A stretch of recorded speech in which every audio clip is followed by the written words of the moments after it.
राणीसाहेब, सद्य परिस्थितीचा आणि मसलतीचा विचार करता राजांनी जिंजीकडे मुक्कामी गेलेले बरे. औरंगजेब बादशहाचे नजरबाज सर्वत्र दौडत आहेत. शिवाय त्यांच्या फौजेच्या चौक्याही ठिकठिकाणी आहेत. जल्दीने पावले उचलली तर चौकी पहारे कापून आपण जिंजीकडे दौडू शकू. अलबत. आम्हास वाटतं या वक्ताला जिंजीकडे कूच करण्यासाठी राजमार्गाचा वापर न करता आडवाटेने जावं. आम्हासनी वाटते राजांनी बेळगाव, कित्तूर, गदग करून चित्रदुर्गाला बगल द्यावी आणि पुढे बाळापूर, वेल्लोर आणि मग जिंजीकडे सारखावं. अहो नाही संताजीराव, त्या मार्गावर धोका आहे. राज, आम्हासी वाटतंय का आपण मालवण, गोकर्ण, भटकळ, मंगळूर, म्हैसूर, वेल्लोर आणि मग जिंजीकडे जाऊ. अहो नाही नाही धनाजीराव, अहो त्या वाटेवर मातब्बर खान ठाण मांडून बसलाय. तो आपल्या पाठीला लागायला वेळ नाही लागायचा.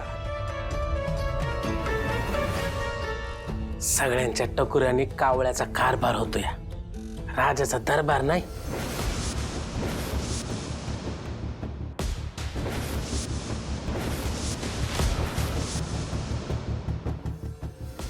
आबा, आपण म्हणालात शिवाजी महाराज पन्हाळगडावरून निघाले. मग ते कोणत्या गडावर गेले? विशाळगडावर. पण मग राजांनी विशाळगडच का निवडला? सह्याद्रीच्या कुशीत वसलेला विशाळगड बेलाग आणि तालेवार गड आहे. तो वसला या आंबा घाट आणि अनुस्कुरा घाटाच्या उठात आणि कोकणातल्या किर्ल जंगलांच्या चटात. या अशा विशाळगडाला येडा मारायचा म्हणजे काय चेष्टा आहे? लई मोठा फौज फाटा लागणार. तिथे सिद्ध्यालाच काय त्याच्या बाला बी जमलं नसतं. यातनं बी जर कुणी येडा मारला असता तर विशाळगडावरून पल्याड खाली कोकणात उतरायचा बी एक रस्ता आहे. तिकडे जर कोकणात उतरलं तर तिकडे राज्य आहे आपल्याच मराठी वाघांचं. आणि मग काय घातली झडप आणि केला गडा. आलं का ध्यानामंदी? जी आबासाहेब. राजे, निर्णय झालाय. आपण लागली जिंजीकडे न जाता विशाळगडी गेलो तर मुघली नजरबाजांना गाफील ठेवून आपण विशाळगडी जाऊ. विशाळगड बेलाग आणि तालेवार आहे. मुघलांनी गड घ्यायच्या आधी राजे खाशी फौज घेऊन कोकणात उतरतील. कोकणातून मालवण, बारदेश, कारवार मार्गे भटकळकडे दौड घेऊन जिंजी जवळ करतील. आणि ही खबर जेव्हा त्या औरंग्याला कळेल तेव्हा त्याची मती खुंटीत होईल.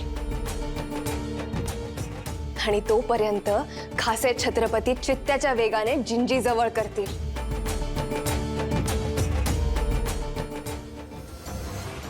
आंधळा मागतो एक डोळा आणि देव देतो दोन डोळ. ज्योतिबा, तू सांभाळतोय लेकरांना. विशाळगड, विशाळगड, विशाळगडला जायचंच होतं तर मग मी आलो का इथं?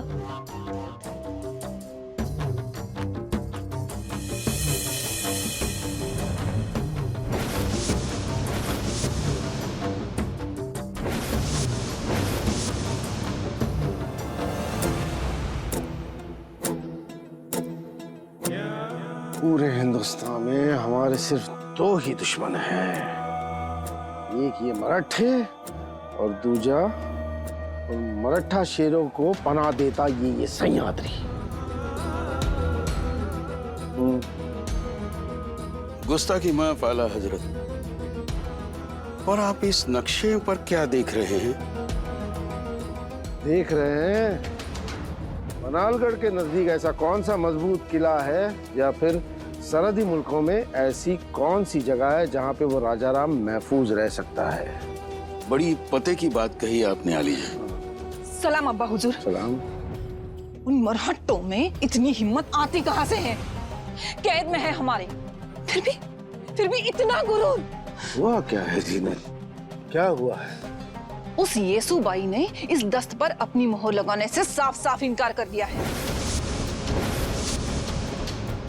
हम तो हैरतमंद है. संभा की बेवा बिल्कुल उसके जैसी है, एकदम बेखौफ. इतनी हैरत तो हमें आगरा में जब शिवा ने भरे दरबार में खिल्लत उड़ाई तभी हुई थी, और वो संभा मौत के आहोश में था, फिर भी नहीं झुका। उस येसुबाई ने आपके लिए पैगाम भेजा है। कहती है मरहट्टों का राजा आपकी शिकस्त में हरगिज नहीं आएगा।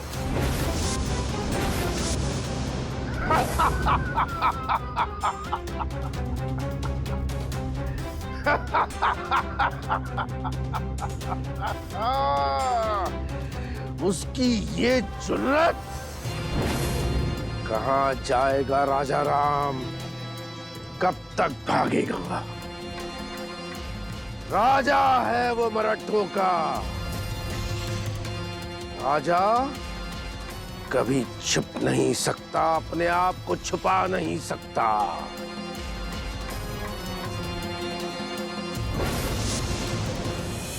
ए गुणाजी, अरे कशापायी तोंड वाजवतोस?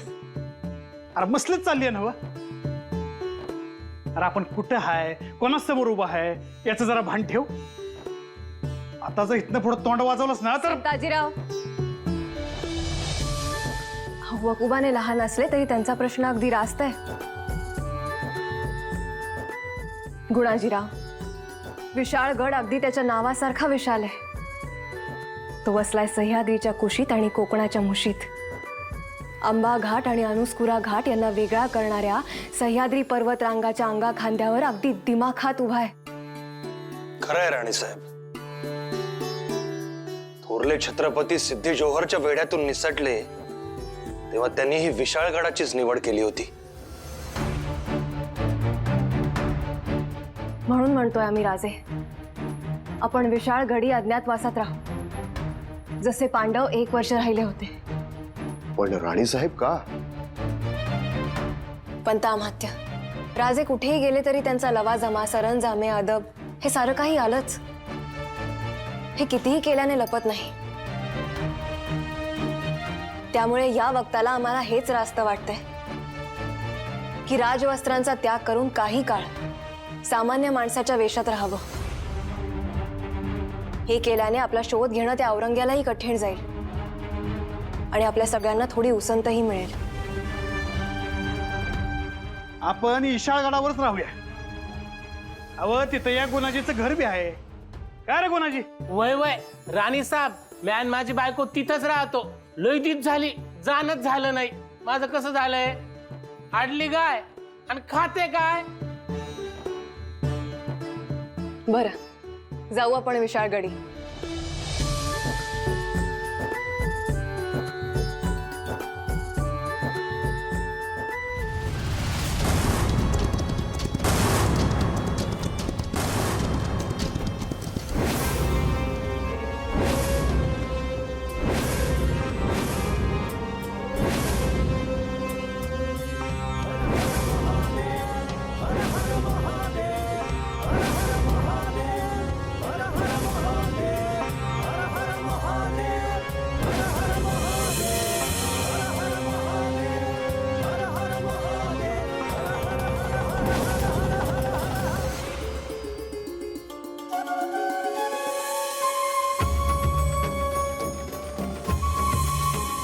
मी आत येऊ का जी?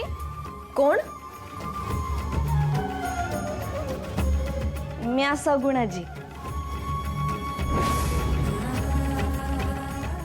म्या करते ना जी. या बया राणी साहेब, आज मी लय खुशीत आहे बघा. ईशाळगडला माझं सासर आहे. आमचं धनी गुणाजीराव संताजीरावांच्या खाजगीत असतात, तवा नुसतं संताजीराव आणि धनाजीरावांच्या संगती मुलुकणीवर असतात.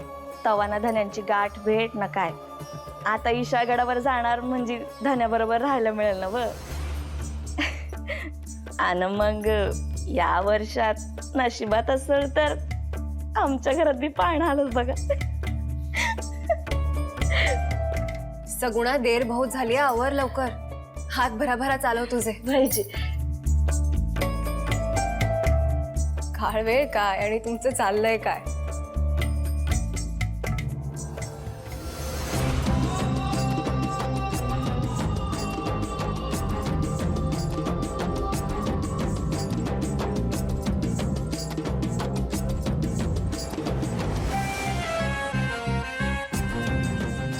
बोलो असद, क्या खबर लाए हो? आलम पना, हमारी फौज दोपहर तक पनालगढ़ पे पहुंच जाएगी और वक्त की बर्बादी ना करते हुए किले को घेर लेगी। बहुत खूब, बहुत खूब। अल्लाह ताला ने हमारी फजर की नमाज को कबूल कर दिया। शुक्र है अल्लाह का।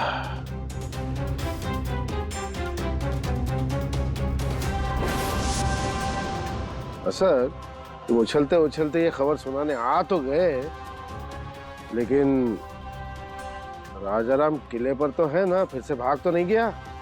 नहीं आलीजा, कल रात की ही खबर है। पनालगढ़ पे ही है राजाराम अभी भी। धनाजीराव, तुम्ही 5000 हत्यारबंद फौजेसहित मसई, खोतवाडी, पाटेवाडी, पांढरे पाणीकडे उतरून घोडखिंड आणि गजापूर मार्गे विशालगड जवळ करायचं। तुमच्या मागे पंत अमात्यांच्या नेतृत्वात 2000 मावळा असेल। आम्ही या मार्गाने म्हणजे कोल्हापूर मधून शाहूवाडी, पुढे मलकापूर, माण कडून पांढरे पाणी, घोडखिंड आणि विशालगड जवळ करू। आमच्या बरोबर राणीसाहेब, संताजीराव, सगुणाबाई, गुणाजी आणि 10-12 तिखट शमशेर बहादर असतील। आणि पिछाडीला 1000चे खुर्चलाक अश्वदल शंकराजींच्या नेतृत्वात मैलाच्या अंतराने निघतील। काही बाका वक्त आलास तर ते आम्हाला कुमक पुरवतील। पण राजे, प्रत्यक्ष छत्रपतींसोबत 10-12 लोक? नाही नाही, वेळ सांगून येत नाही, यात आत्मघातच वाटतो आम्हास। बरोबर बोलतात पंत अमात्य। राज, ते काय बी नाही। आमच्या पथकातली 2-3 हजाराची चिवट मर्दांची फौज तुमच्याकडे ठेवा। नाही धनाजीराव, आम्ही हेतुपूर्वक तुमच्याबरोबर मोठी फौज पाठवतोय, कारण असे झाले तर गनिमांचा समज होईल की दस्तूर खुद्द राजेच तुमच्या फौजेबरोबर चाललेत आणि आम्ही फक्त 14-15च्या टोळीनिशी असू, म्हणजे कोणासही शक होणार नाही। धनाजीराव, तुमची फौज बघून मुघली सरदार पावचळून जाईल, पण गनीम अंगावर घ्यायचा नाही, नुसती हुल द्यायची। छोटीशी चकमक उडवून त्यांना गाफील ठेवून मुघलांना बगल देऊन पुढे जायचं। आणि आम्ही पावनखिंडी मार्गे विशाळगड गाठू। मुघल आमच्या मागावर आलाच तर शंकराजींची समशेर आहेच। आले सर्वांच्या ध्यानात? हर हर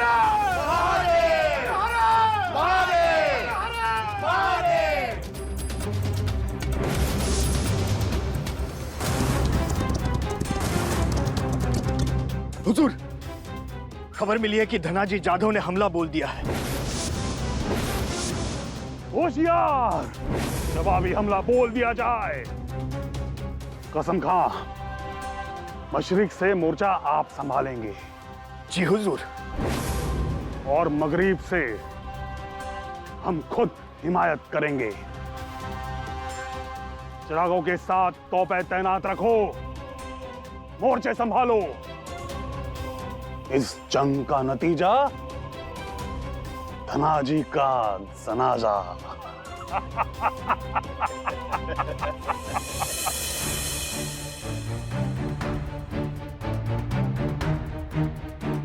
सरकार, मोर 2 कोसा मुघली फौज विसावायला थांबली आहे अशी आत्ताच खबर आली आहे। तुम्ही समजाने ध्यानी ठेवा। सय्यद खान मोर्चे बांधणी करल, आपण हल्ला करायचा नाही। मोर सरकाय लागला त्यासनी बगल देऊन पुढे निघून जायचं। गनिमांगाव घ्यायचं नाही म्हणजे? फकस्त होल उठवून इथंच थांबून ठेवायचं। समजांनी तोताऱ्या, शिंग, कर्ण वाजवून रान उठवायचं। रणवाद्यांचा किलकिलाट ऐकून सय्यद खानासनी आपली फौज 5000ची नाही 50,000ची वाटाय पाहिजे। त्या खानाच्या उरात धडकी माराय पाहिजे। शहजादी साहिबा, शहजादी साहिबा, क्या है? आपको इतना भी लिहाज नहीं?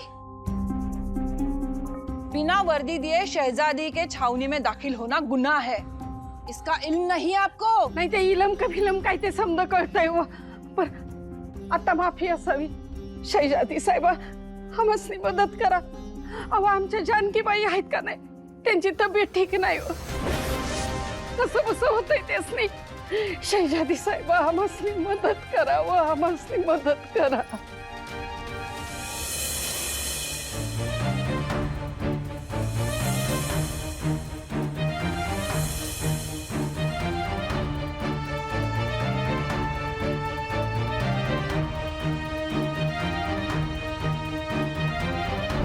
राणी साहेब सांभाळून.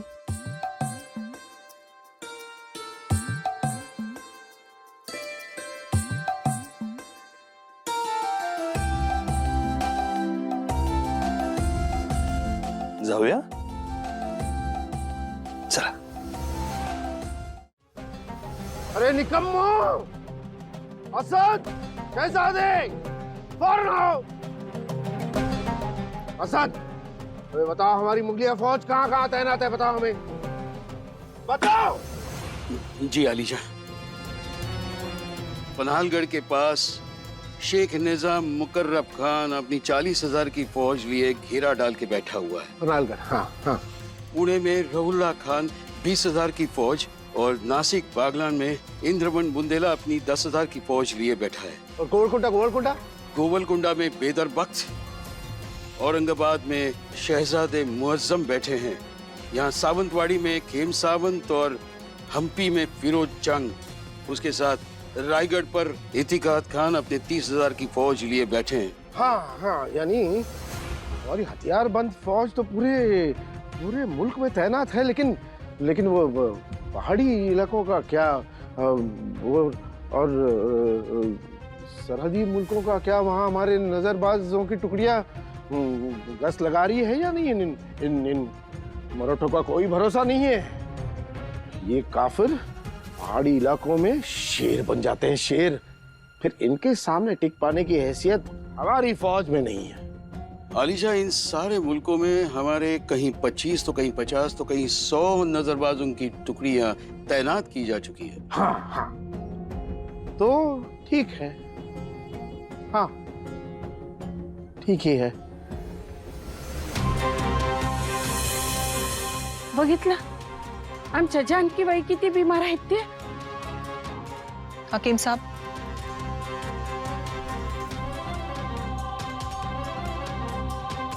इनका इलाज ठीक से कीजिए, इन्हें कोई तकलीफ ना होने पाए.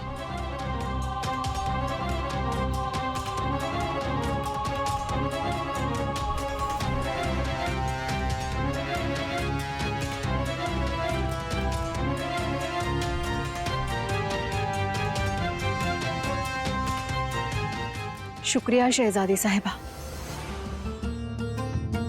बहुत केलेत आपण आमच्यासाठी. ये तो हमारा फर्ज है, लेकिन जानकी बाई साहब की तबीयत यूं नासार होना, ये आपके लिए मनहूस बात है या हमारे लिए शगुन की? क्योंकि जल्द ही उनके शौहर राजा राम भी हमारी गिरफ्त में होंगे और ये पाक खबर शायद आज शाम को ही आएगी.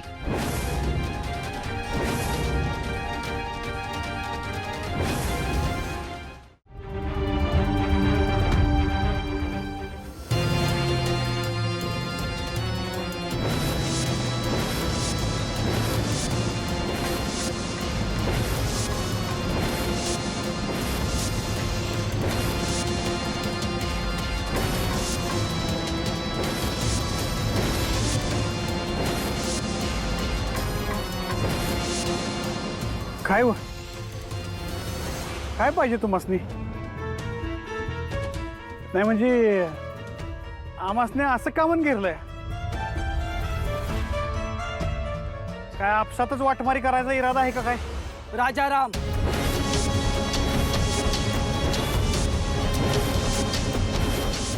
उन काफिरों के राजा को, उस राजा राम को ढूंढ रहे हम.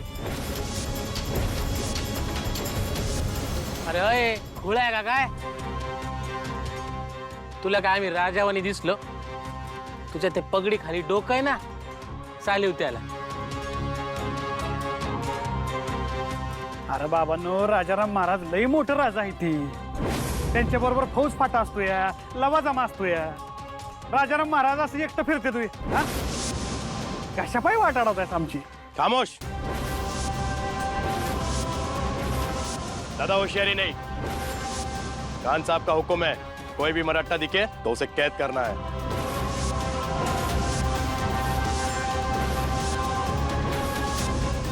आमासनी कैद करणार होय? अव आम्ही मोरल्या अंगातल्या गावचं शेतकरी आहे. तो फिर चलो हमारे साथ खान साहब के सामने, नहीं तो मरने के लिए तैयार हो जाओ.